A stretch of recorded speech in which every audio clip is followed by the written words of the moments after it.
mga bakla! What's up, y'all? Welcome back to my channel. It's me, Gigi, and today, as you can see at the title of the video, I did a little get ready with me New Year's Eve edition. So this is my look for tonight's New Year's Eve. I'm super excited because I kind of celebrate as well my transition life on every New Year's Eve. So I'm super excited. So that's why I decided to do this video, and at the same time I want to make sure that I can welcome 2021 with a bang. Kasi kailangan maganda tayo, fresh, at of course we want to make sure that masasalubong natin and we can welcome 2021 with a very beautiful vibes. Kahit sobrang dami nating pagsubok this year, I know it's such a roller coaster ride, but I wish and hope that this coming 2021 is super maganda na yung mga balitang dadating sa atin, and I'm also wishing for the better. So if you guys want to know how I did this look with this little get ready with me, keep on watching, and of course don't forget to subscribe on my channel. Click the notification bell for you guys to be updated whenever I'm uploading a new video. And please don't forget to follow me on all my social media at Gigi Ariola. So without further ado, let's go ahead and proceed with the video.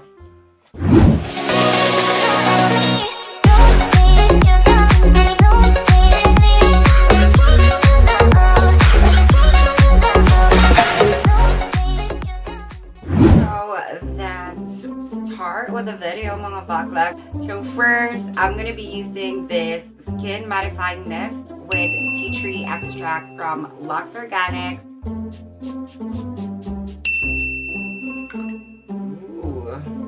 Because I want to make sure that I can start my makeup look fresh, walang chismis, at contra haggard. So ayan, let's just wait for it to set a little bit.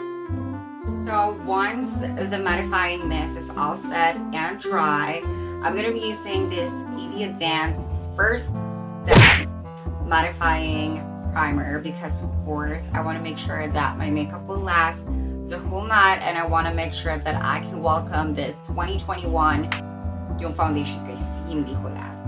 So yon, and at the same time wala akong nails because as you guys can see, I put on contact lens tonight and I cannot remove my lens if I have very long nails. So I decided not to put on nails right now.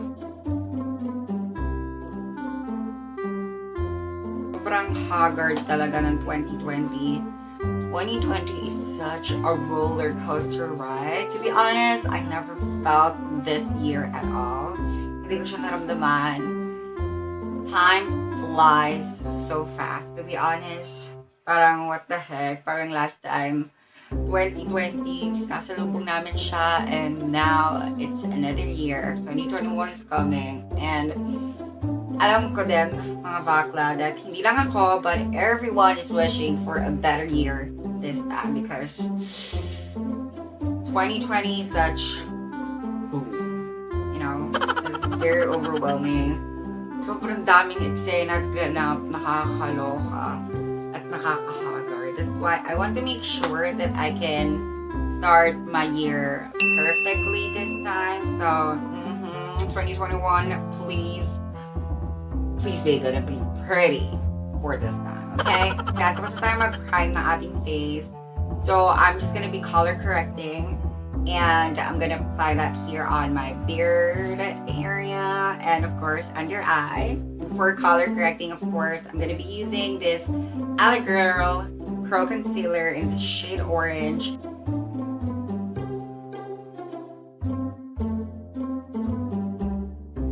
Next naman is kukuha lang ako ng purple color corrector. This is from Max & More True You Concealing Palette. And I'm just gonna take this lavender shade right here. And I'm just gonna get a little bit. Then i-apply ko siya on top of the yellow concealer. Actually, nakita ko itong ginagawa ni Nikki Jacket. So, I've been using this trick for almost like every time na mag-makeup ako, ginagawa ko na din siya. just gonna get a powder. So I'm gonna be using this Fashion 21 Loose Powder. This is in the shade number 1 to set yung color correcting na ginawa natin. Para kapag in-apply natin yung foundation on top, hindi siya mag-move. Foundation that I will be using for today is this Maybelline Fit Me in the shade 220. So, nag-iba na ako ng shade because, again, yung nag-quarantine, medyo nag-iba yung shade natin. So, I think gagamitin natin for tonight. I'm gonna blend it out. Kaya na nga mga bakla, we're done with the foundation. So, let's proceed with the concealer because, of course, we want to make sure that we can conceal those past those negative stuff that happened this 2020. This concealer, I will be using this Maybelline New York Super Stay Full Coverage Concealer. This is in the shade 30 Honey.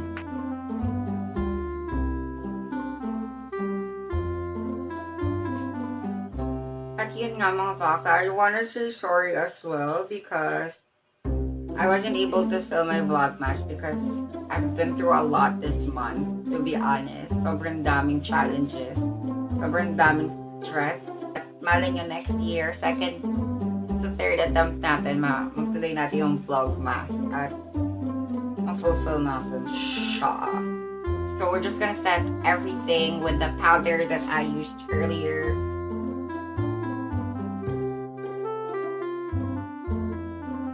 There, we're all done setting up the entire face with the powder, so I'm just gonna do my brows off camera and then I will be right back. Ayun na mga bakla, I'm done doing my brows and at the same time kabilang mata. So basically this is the look that I end up with. For this eyeshadow look, I only use these Vice and Anklets collaboration eyeshadow palette.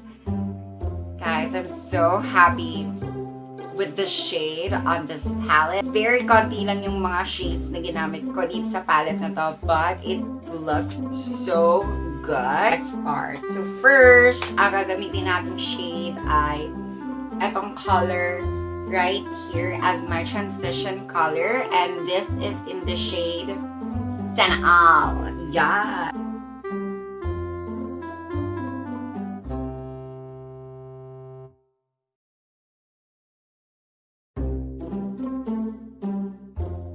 Blending out the Senal shade upward and very snatched look at the same time. Proceed on the next eyeshadow color. So ang gagamitin ko naman is this shade right here. This is in the shade 1 Mil In.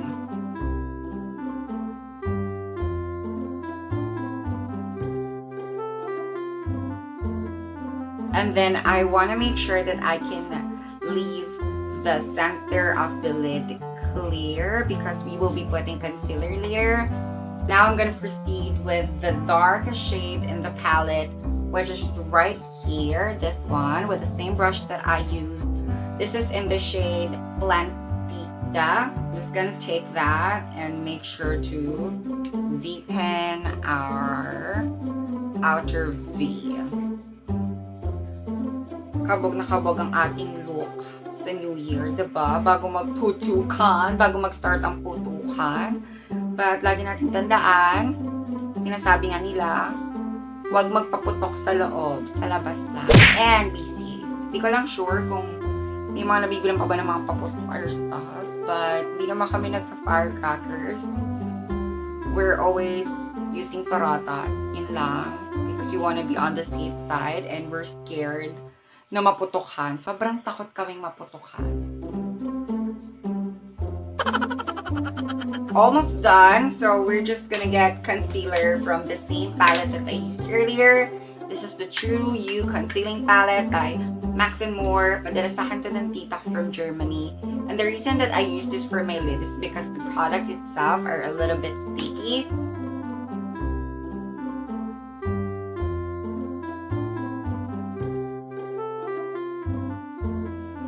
Ayan, carry na yan.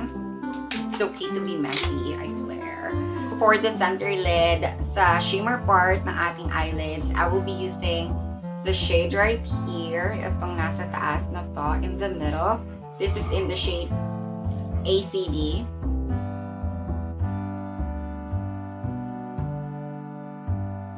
So, ayan, nalagay ko na yung shade or yung shimmer shade in the middle. Now, I'm gonna go back on darker shade earlier, which is Plantita, and I'm just gonna make sure to blend everything together.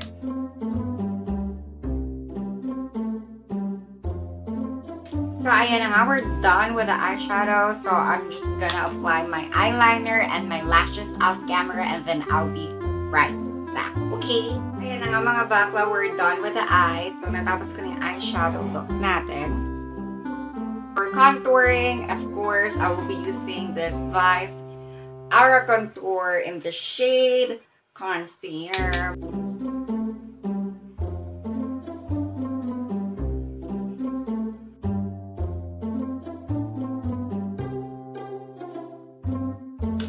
So, ayan, tapos tayo mag-contour. Bago ako mag-blush, ang normal na ginagawa ko is binibake and kinakad ko yung mga edges ng ating kinontour. That I will be using a powder foundation. This EB Advanced Face Powder in the shade Tan. Ayan, ang ating gagamitin.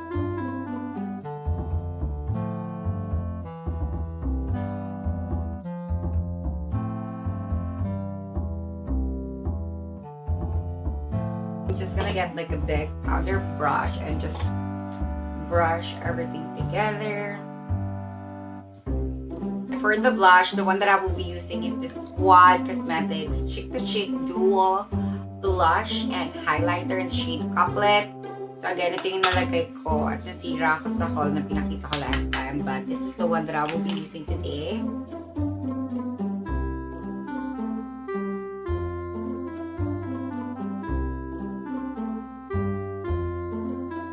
Tapos, ang gusto ko pang ginagawa sa blush is, I'm gonna put that on the tip of the nose. Kasi sobrang nakaka-cute siyang tingnan. Gagamitin nating highlighter is it's this EB Glow Advanced Glow Out Highlighter. Nasira ko din siya.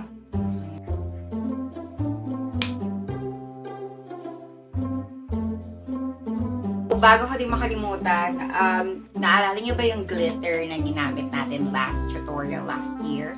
So again, nilagyan ko yung under brows ko niyan. So I'm gonna apply that one too.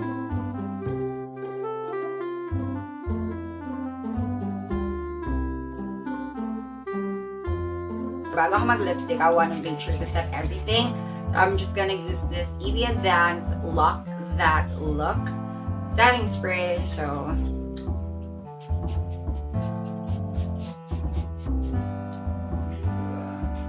na-set na ang ating makeup. So I'm just gonna apply some lipstick, but I'm thinking to just use this 265.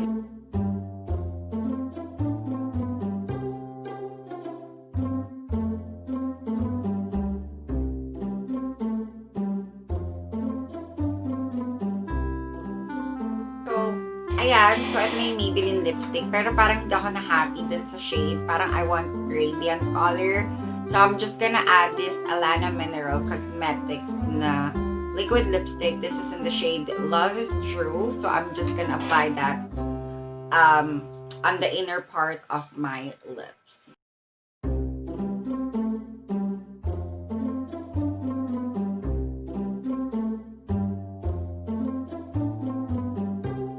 Tapos, lalagyan ko naman siya ng lip gloss gamit yung COCO glosses from my friend. Hi, Mommy Andrea. Val, I miss you so much. She's selling this, so if you guys want to get this gloss, this is only 100 pesos, and this is so good.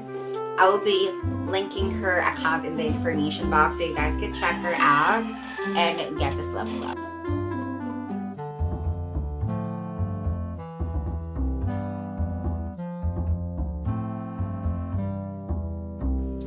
So, that's it mga bakla, at ito na ang ating final look. This is the Get Ready With Me New Year's Eve edition. I am so happy that I was able to film everything. So, yun lang mga bakla. I'm wishing you guys your safety and your health.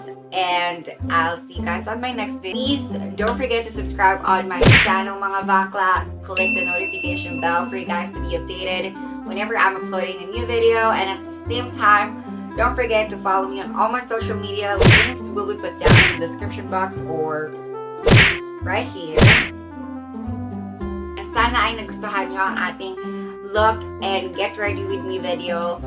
And I'll guys see you next time. I'm wishing you guys a happy new year. Let's all welcome 2021 with positive vibes. And again, remember, always be yourself. Bye mga bakla.